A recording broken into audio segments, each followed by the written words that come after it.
दोस्तों, उपसर्ग का पार्ट 1 हम ऑलरेडी बना चुके हैं। अगर आपने अभी तक नहीं देखा तो यहाँ पे नीचे डिस्क्रिप्शन में चले जाएं। डिस्क्रिप्शन में जाके आपको वहाँ उसकी लिंक मिल जाएगी। उस लिंक को आप पार्ट 1 पहले देखें, उसके बाद ही पार्ट 2 वीडियो देखें। और ये उपसर्ग जो हमने पिछले वीडियो में डिस्कस किए थे, वो डिस्कस किए थे संस्कृत के उपसर्ग। आज हम हिंदी और दूसरे जो फारसी के, उर्दू के जो उपसर्ग हैं उनके बारे में इस वीडियो लेक्चर में डिस्कस करेंगे। तो चलिए स्टार्ट करते हैं। सबसे पहले हम बात करेंगे हिंदी के उपसर्ग के बारे में। तो पहला हो गया था आपका संस्कृत का, दूसरा है आपका हिंदी का। देखिए हिंदी में कौन कौन से उपसर्ग होते हैं, उनके कौन कौन से एग्जाम्पल्स हैं। और ये जो दोस्तों एक चीज और आप जान लो कि जितने भी मैंने यहाँ पे आपको एग्जाम्पल्स बताए, ये सारे एग्जाम्पल्स लूसेंट के हैं। और मुझे ऐसा लगता है कि शायद सिंगल क्वेश्चन भी आपका इनसे बाहर नहीं जाएगा। तो सबसे पहला जो उपसर्ग है वो है आ। आ का मतलब होता है अभाव या निषेध। जैसे ये सबसे अच्छा वर्ड है अथाह। अथाह मतलब देखिए, था मतलब क्या होता है? था मतलब जनरली जैसे एक छोटा सा तालाब है, उस तालाब की था ली जा सकती है, मतलब उसके सरफेस जो है, उसके सरफेस तक पहुंचा जा सकता है, ठीक है ना। लेकिन अगर कोई कहे कि समुद्र की था लेके आ जाओ, तो समुद्र की था लाना प्रैक्टिकली नॉट पॉसिबल, ठीक है। तो कुल मिला के क्या होगा, था में आगे आ लग गया तो इसका क्या हो गया, नेगेटिव सेंस हो गया, ठीक है ना। तो ये बन गया अभाव, मतलब उसकी था नहीं ली जा सकती। ऐसे सेम हो जाएगा आपका अछूता, अटल। तो खैर ये आ आ आ तीनों आ हैं, तो इससे आप समझ जाओगे कि इसमें कौन सा उपसर्ग है। नेक्स्ट है आपका अन। तो ये भी बहुत आसान है। अन मतलब भी अभाव और निषेध, सेम मीनिंग होता है। जैसे आपका अनमोल, जिसका कोई मोल ना हो, मतलब मोल का भाव। अनवन, अनपढ़, ठीक है ना, जो पढ़ा लिखा नहीं हो, अनवन, सॉरी अनपढ़। नेक्स्ट आपका कु। कु का टोटल नेगेटिव सेंस में इसका यूज होता है। कु मतलब यूज होता है इसका बुरा। और जैसे हो गया कुचाल, कुचैला, कुचक्र, ये नेगेटिव सेंस में सारे वर्ड्स आपके यूज हो रहे हैं। नेक्स्ट है आपका दु। तो दु मतलब भी आपका होता है कम या बुरा, मतलब ये भी आपका नेगेटिव सेंस में यूज हो रहा है। दोस्तों ऐसा जरूरी नहीं है कि कोई उपसर्ग नेगेटिव सेंस में तो वो पॉजिटिव सेंस में यूज नहीं होगा। कहीं आपके सामने ऐसे भी वर्ड्स आएंगे जिनका नेगेटिव सेंस में भी यूज हो रहा होगा और पॉजिटिव सेंस में भी यूज हो रहा होगा। तो दु मतलब होता है आपका कम या बुरा। जैसे आपका दुबला, दुलारा, दुधारू। अब देखिए दुधारू है मतलब ज्यादा दूध देने वाली गाय, उसको बोलते हैं दुधारू गाय, ठीक है ना। तो अब यहाँ पे इसका क्या हो रहा है, मतलब दूसरे ही सेंस में इसका यूज हो रहा है। नेक्स्ट है आपका नी। नी मतलब होती है आपकी कमी, ठीक है ना। यहाँ पे कमी के लिए इसका यूज होगा, जैसे निगोड़ा, निडर, डर। और ये इसके आगे लग गया नी, मतलब ये वर्ड टोटल क्या बन गया, पॉजिटिव। लेकिन यहाँ पे हो क्या रही थी, कमी, मतलब ये निगेटिव सेंस। लेकिन वर्ड क्या बन रहा है यहाँ से, निडर, मतलब जो डरता नहीं है, तो एक पॉजिटिव बन गया। निहत्था, जिसके पास हथियार ना हो। निकम्मा, जो कोई काम नहीं करता हो, मतलब काम ना करने की कमी। तो नी से क्या बन गया, कम्मा का नी आगे लगा दिया, निकम्मा, मतलब वो काम नहीं करता है, निकम्मा है। नेक्स्ट है आपका ओ। ओ मतलब होता है हीन, निषेध। ये भी आपका निगेटिव सेंस में यूज हो रहा है। औगुन, औघर, औसर, औसान। तो देखिए इसको आइडेंटिफाई करना बहुत आसान है कि यहाँ पर कौन सा आपका उपसर्ग यूज हो रहा है। नेक्स्ट है आपका भर। देखिए भर मतलब होता है कंप्लीट, पूरा। जैसे आपका भरपेट मतलब पूरा पेट भरा हुआ है। भरपूर, भरसक, भरसक प्रयास किया आपने, मतलब पूरा प्रयास किया। भरमार, ठीक है। नेक्स्ट आपका सु। तो ये पॉजिटिव सेंस में वर्ड यूज होता है, जैसा कु नेगेटिव सेंस में था। कु मतलब होता है बुरा, सु मतलब होता है आपका अच्छा। तो सुडोल, सुजान, सुघड़, सुफल, ये सारे सिंपल हैं। देखिए बिल्कुल सु लगा हुआ है सबके आगे। तो यहाँ पे कुछ याद करने की जरूरत, मुझे ऐसा लगता है कि यहाँ पे याद करने की जरूरत नहीं है। आपको केवल ये पता होना चाहिए कि इनमें उपसर्ग कौन कौन से हैं, बस। इसके अलावा कुछ भी नहीं करना है आपको। नेक्स्ट आपका अध। अध मतलब होता है आधा, जैसे अध पका, बहुत आसान है। अध कच्चा, अध मरा, अध कचरा। नेक्स्ट है आपका उन। तो उन भी आपका एक उपसर्ग होता है। उन मतलब होता है एक कम। तो ये बहुत ज्यादा इंपॉर्टेंट नहीं है। 29 हो गया, 59 हो गया, 69 हो गया, 39 हो गया। देखिए अब 29 लिख रहे हैं मतलब 29, तो 30 में से एक कम है। 59 हो गया मतलब 59, 60 में से एक कम है। तो इस तरीके से इसका ये यूज होता है। नेक्स्ट आपका पर। पर मतलब होता है आपका दूसरा या बाद का। जैसे परलोक, मतलब हम पृथ्वी लोक पे रहते हैं, पृथ्वी लोक से ऊपर कौन सा लोक है, स्वर्ग लोक है। तो दूसरा लोक है, नीचे कौन सा लोक है, पाताल। तो ये आपका दूसरा लोक है, ठीक है ना। तो दूसरा में हो गया। परोपकार। परोपकार मतलब बाद में, जैसे सॉरी इसका सेंस में यूज हो रहा है बाद का। जैसे परोपकार मतलब क्या होता है, पर उपकार। परोपकार मतलब दूसरे के बारे में बंदा पहले सोच रहा है, दूसरा का उपकार करने के बारे में कोई बंदा पहले सोच रहा है, तो बन जाता है परोपकारी। ठीक है ना। तो इस तरीके से परसर्ग बन जाता है, परहित बन जाता है, परहित मतलब दूसरे का हित चाहने वाला, इस तरीके से। नेक्स्ट है आपका बिन। बिन मतलब क्या होता है? बिना या निषेध, जैसे बिन ब्याहा, बिन बादल, बिन पाए, बिन जाने, तो इस तरीके से इसका यूज किया जाता है। तो ये देखिए सारे आसान हैं, इनमें आपको कुछ भी ज्यादा याद करने की जरूरत नहीं पड़ेगी, आपको बस ये पता होना चाहिए कि उपसर्ग कौन कौन सा है। नेक्स्ट है आपका अरबी फारसी के उपसर्ग। तो यहाँ पे आपको थोड़ा सा कुछ वर्ड्स जो हैं वो याद करने पड़ेंगे। अब चलिए स्टार्ट करते हैं। जैसे कम है हमारा, कम मतलब होता है थोड़ा या हीन, तो ये तो सबको ही पता रहता है। जैसे कमजोर, जिसके अंदर ताकत नहीं हो, जोर नहीं हो। कम वक्त हो गया, कम अक्ल हो गया। खुश, खुश मतलब अच्छा। अब देखिए खुश मतलब हिंदी में इसका जो मीनिंग होता है वो कुछ और ही होता है, लेकिन यहाँ पे खुश का मतलब क्या हो रहा है? खुश नसीब, जिसका नसीब अच्छा हो। खुशखबरी, खबर, अच्छी खबर जो होती है उसको खुशखबरी। खुशहाल, खुशबू। अब देखिए खुशबू जो है इसके आगे क्या लगा दिया हमने? खुश। खुश लगा देने से बू क्या बन गया आपका? अच्छी बू। अच्छी बू मतलब जिसको मतलब सूंघ के हमें अच्छा लग रहा हो। ठीक है ना। और इसी के आगे अगर हम लिख देते हैं बदबू, तो ये बद लग गया इसके आगे, इसका मतलब क्या हुआ? ये गलत सेंस में चला गया, बुरे सेंस में ये चला गया, नेगेटिव सेंस में ये चला गया। ठीक है ना। नेक्स्ट है आपका गैर। तो गैर, अच्छा दोस्तों एक क्वेश्चन आपसे ये भी पूछा जा सकता है यहाँ पर कि इनमें से चार उपसर्ग आपको दे देंगे, वो चार उपसर्ग में से, अभी तक मैंने वैसे ऐसा क्वेश्चन देखा नहीं है लेकिन ऐसा पूछा जा सकता है, चार उपसर्ग में से एक होगा अरबी फारसी का उपसर्ग। ठीक है ना। या ऐसा पूछ लेंगे कि इनमें से अरबी फारसी का कौन सा उपसर्ग है, तो आपको वो फिर बताना पड़ेगा वहां पे, तो आपको ये उपसर्ग जरूर याद होने चाहिए। तो गैर मतलब हो गया आपका निषेध।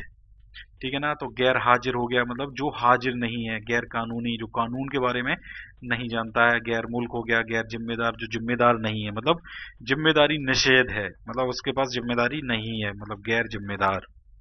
नेक्स्ट है आपका ना।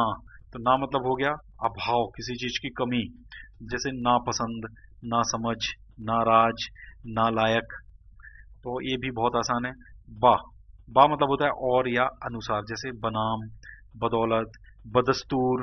जैसे अगर सिर्फ दस्तूर हो, दस्तूर मतलब क्या होता है? परंपरा। ठीक है। और बदस्तूर अगर बोल दिया तो उस परंपरा के अनुसार। ठीक है ना। बगैर, ये सारे आपके बा के उपसर्ग के उदाहरण बन जाएंगे। नेक्स्ट है बा। तो बा मतलब हो जाएगा आपका सहित, जैसे बाकायदा, बा इज्जत, मतलब बा इज्जत मतलब जैसे आपने देखा होगा कोर्ट में जो पुरानी मूवीज आती थी अमिताभ बच्चन के टाइम की, उसमें बोला जाता था कि अमिताभ बच्चन 3 महीने जेल रह के आया, फिर पता चला वो गुनहगार था ही नहीं, तो उसको कोर्ट बरी करती तो वो बोलती थी इनको बाइज्जत बरी किया जाता है। तो वहां पे विद इज्जत, समझ गए ना। यहाँ पे इसका मतलब क्या आ गया? सहित, सहित मतलब विद रिस्पेक्ट उसको रिहा करा गया। ठीक है ना। बा अदब, बा मौका, तो इस तरीके से इनका वर्ड का यूज किया जाता है। नेक्स्ट है आपका देखिए बद। बद मतलब हो गया बुरा, बदमाश, बदनाम, बदकिस्मत, बदबू। तो ये भी आप बड़े आराम से आइडेंटिफाई कर सकते हो कि यहाँ पे कौन सा उपसर्ग है, बस उपसर्ग आपको याद होना चाहिए। नेक्स्ट है आपका बे। तो बे मतलब भी होता है आपका बिना, बेईमान मतलब ईमान के बिना, बेइज्जत, बेचारा, बेवकूफ, ये सारे आपके इसके एग्जाम्पल हो जाएंगे। नेक्स्ट है आपका ला। ला मतलब भी होता है आपका रहित, मतलब किसी चीज के बिना, जैसे लापरवाह, जिसको किसी चीज की परवाह ना हो। ठीक है ना। तो वो बन जाएगा लापरवाह, मतलब परवाह रहित। लाचार, लाबारिस, जिसका कोई बारिश ना हो, लाजवाब। नेक्स्ट आपका सर। सर मतलब होता है मुख्य, मतलब मेन, जैसे सरताज हो गया, सरदार हो गया, सरपंच हो गया, सरकार हो गया। ठीक है ना। तो ये सब मेन मेन इसका यूज हो रहा है। और ये उपसर्ग भी मतलब सब में देखिए सर सर सर लगे हुए हैं, तो सब आसान है, मतलब आइडेंटिफाई कर सकते हो आप। नेक्स्ट है आपका हम। हम मतलब होता है समान। ठीक है ना। या साथ वाला, जैसे हमदर्दी, जो दर्द में आपको साथ दे। हमराह, जो आपका हमराह हो। हमराह मतलब जो रास्ता साथ में चलने वाला हो। हम उम्र मतलब साथ की उम्र के लोग। हमदम। इसी प्रकार से नेक्स्ट है आपका हर। हर मतलब होता है प्रत्येक, ये तो सबको ही पता है। हर दिन मतलब प्रत्येक दिन, हर साल, हर एक, हर बार। इस तरीके से इनको आप याद कर सकते हैं। नेक्स्ट अंग्रेजी के उपसर्ग हैं आपके तीसरे नंबर पे जो आते हैं, और ये बहुत आसान है, जनरली हम अपने दैनिक जीवन में इनका उपयोग करते रहते हैं।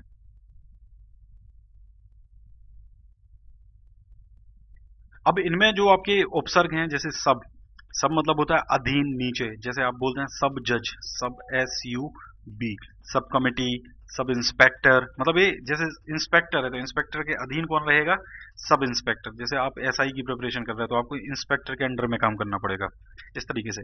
डिप्टी, जिसको इंग्लिश में बोलते हैं डेपुटी, जैसे chairman, deputy chairman, collector, deputy collector, deputy registrar, deputy minister and so on. ऐसे होता है आपका वाइस, तो वाइस प्रेसिडेंट है, जैसे आपका वॉइस राय है, वाइस चांसलर है, तो इसका मतलब क्या होता है, सहायक। ऐसे डेप्यूटी का भी मतलब क्या है आपका, सहायक। नेक्स्ट आपका जैसे जनरल, जनरल मतलब होता है प्रधान, जैसे जनरल मैनेजर, तो मैनेजर के ऊपर जो पोस्ट होती है आपकी उसको बोलते हैं आपके जनरल मैनेजर। जैसे स्टेट बैंक का आप देख लीजिए, स्टेट बैंक में एक मैनेजर होता है जो एक बैंक का हेड होता है, एक पर्टिकुलर बैंक का हेड होता है, लेकिन उनका जो जनरल मैनेजर होता है वो सारे बैंक्स का हेड होता है। जैसे जनरल सेक्रेटरी, मतलब जो सेक्रेटरी का हेड हो उसको जनरल सेक्रेटरी बोलेंगे। जैसे आपका चीफ, चीफ मतलब होता है आपका प्रमुख, ये तो इसका मीनिंग ही यही होता है, चीफ, चीफ मतलब प्रमुख। चीफ मिनिस्टर हो गया जो मुख्यमंत्री हो गया, चीफ इंजीनियर, मुख्य इंजीनियर जो होगा chief secretary and so on.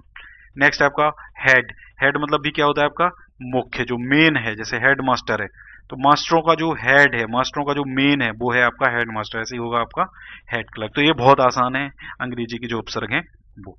अब बात करते हैं हम कि जो संस्कृत के अव्यय हैं जिनका उपयोग उपसर्ग के समान होता है, उपसर्ग की जैसे हम इनका उपयोग करते हैं उनके बारे में। अब दोस्तों यहाँ पे आपको बस ये चीज याद रखना है कि जहां पर संस्कृत आएगी आपको थोड़ा ना थोड़ा सा वहां पर याद जरूर करना पड़ेगा। जैसे हमने सबसे पहले जो संस्कृत के जो उपसर्ग थे उनमें आपको बोला था कि 3 से 4 पॉइंट हैं जो आपको याद करने पड़ेंगे, ठीक है ना। ऐसे ही आपको यहाँ पे भी याद करना पड़ेगा। जैसे अधः, अधः मतलब नीचे, ठीक है ना। जैसे अधः पतन, अधोगति, अधोमुखी, अधोलिखित। अब देखिए अधो तो आप बड़े आराम से याद कर लोगे, ठीक है, कि ये अधा है, तो ये सॉरी अधा तो आप बड़े आराम से याद कर लोगे कि अधा पतन है, लेकिन अधोगति, अधोमुखी, अधोलिखित, तो आपको ये आइडेंटिफाई करना बहुत जरूरी होगा कि यहाँ पे उपसर्ग क्या है, ठीक है ना। तो इसलिए वर्ड्स आपको याद होने चाहिए। नेक्स्ट आपका अंतः, अंतः मतलब होता है भीतरी, जिसको हम इंग्लिश में बोलते हैं इंटरनल। जैसे मैं बोलता हूँ इंटरनल स्किन, आपकी स्किन के नीचे भी एक एक परत होती है जिसको आई थिंक, मुझे इंग्लिश में बायोलॉजी में याद नहीं आ रहा उसको क्या बोलते हैं, आई थिंक एपिडर्मिस कुछ ऐसा कुछ बोलते हैं, अभी मुझे याद नहीं आ रहा है। तो इंटरनल जो स्किन होती है, ठीक है ना, वो भीतरी, भीतरे हिस्से की बात कर रहे हैं। जैसे अंतःकरण, अंतःपुर, अंतर्मन, ठीक है ना। अंतर्देशीय, अंतर्देशीय का मतलब क्या हुआ, इंडिया के अंदर। अगर मैं इंडिया की बात कर रहा हूँ, देश इंडिया है आपका, कंट्री इंडिया है ना, तो इंडिया के अंदर अंदर की बात कर रहा हूँ, अंतर्देशी। अंतर्मन मतलब मन के अंदर। अब देखिए अंतः, यहाँ तो आप समझ जाओगे, यहाँ आप समझ जाओगे, लेकिन अंतर्मन, अंतर्देशी, ये आपको याद करने ही पड़ेंगे, नहीं तो आप इनमें कंफ्यूज हो जाओगे। इसलिए इन उपसर्ग को आप बिल्कुल नोट्स में लिख लो अपने, और इनको एक बार एग्जाम से पहले जरूर रिवाइज करना, क्योंकि एग्जाम में जो क्वेश्चन आने हैं ना वो इन्हीं में से आएंगे। नेक्स्ट है आपका आ मतलब होता है आपका अभाव। जैसे अशोक, शोक, शोक मतलब क्या होता है, दुख, जिसको दुख का अभाव उसको बोलते हैं अशोक। अकाल, अनीति। नेक्स्ट आपका चिर, चिर मतलब होता है, जैसे हम बोलते हैं चिरस्थाई, मतलब बहुत देर तक चलने वाला, ठीक है ना। चिरंजीवी हो गया, चिर कुमार हो गया, चिरकाल हो गया, चिरायु हो गया। खैर ये तो बड़े आराम से हम मतलब समझ सकते हैं, जैसे चिर आयु, चिरकाल, चिरकुमार, चिरंजीवी, ठीक है ना। नेक्स्ट आपका पुनर, पुनर मतलब होता है फिर, दोबारा। पुनर्जन्म हो गया, पुनर्लेखन हो गया, पुनर्जीवन हो गया, इनका उपयोग हम इस तरीके से करते हैं। नेक्स्ट है आपका बहिर, बहिर मतलब जैसे आपका अंतः भीतरी था, ऐसी बहिर मतलब होता है बाहर का, मतलब एक्सटर्नल, ठीक है ना। तो जैसे हो गया बहिष्कार, बहिष्कार मतलब जैसे अगर समाज से किसी का बहिष्कार कर दिया जाए, मतलब उसको समाज से बाहर निकाल दिया जाता है, तो बहिष्कार हो गया। बहिर्गमन हो गया, ये आपको याद करना ही पड़ेगा, इनको नोट्स में जरूर लिखें आप। नेक्स्ट है आपका सत, देखिए सत मतलब क्या होता है, सच्चा। जैसे सज्जन, इसको भी आपको याद करना पड़ेगा। सत्कर्म, सदाचार, सत्कार्य, ये आपको वर्ड याद ही करने पड़ेंगे, इसका और कोई सॉल्यूशन नहीं है। मैं आपको यहाँ पे देखिए दोस्तों केवल बता सकता हूं कि ये आपका सत से सज्जन बन गया, ठीक है ना, लेकिन ये तो आपको याद करने पड़ेंगे, इसलिए इनको आप नोट्स में जरूर लिखें। नेक्स्ट है आपका पुरा, पुरा मतलब होता है पुरातन, पुराना। जैसे पुरातत्व हो गया, प्रावृत्त हो गया। तो नेक्स्ट है आपका सम, सम मतलब हो गया आपका समान। अब देखिए समकालीन मतलब एक टाइम का, जैसे फॉर एग्जांपल जैसे नेहरू जी हैं, पंडित नेहरू जो थे, पंडित नेहरू बोलते थे उनके बारे में बात की जाती है कि वो महात्मा गांधी के समकालीन थे। महात्मा गांधी के समकालीन थे, इसका मतलब क्या हुआ, सम वहां पर यूज किया जा रहा है, समकालीन, समदर्शी, समकोण। समकोण मतलब क्या हो गया, तीन भुजाएं हैं त्रिभुज की, तीनों क्या है, बराबर हैं। समकालिक, ये भी लगभग लगभग समकालीन और समकालिक लगभग एक ही जैसे वर्ड्स हैं। नेक्स्ट है आपका सह। सह मतलब होता है साथ, तो बहुत आसान है, सहपाठी, सहयोगी, सहचर, सहकार। तो ये वर्ड याद करने की जरूरत जनरली नहीं पड़ती, बस आपको उपसर्ग पता होना चाहिए इसका। तो दोस्तों ये थे आपके उपसर्ग का सेकंड पार्ट। आपको वीडियो कैसा लगा कमेंट जरूर करके बताएं दोस्तों।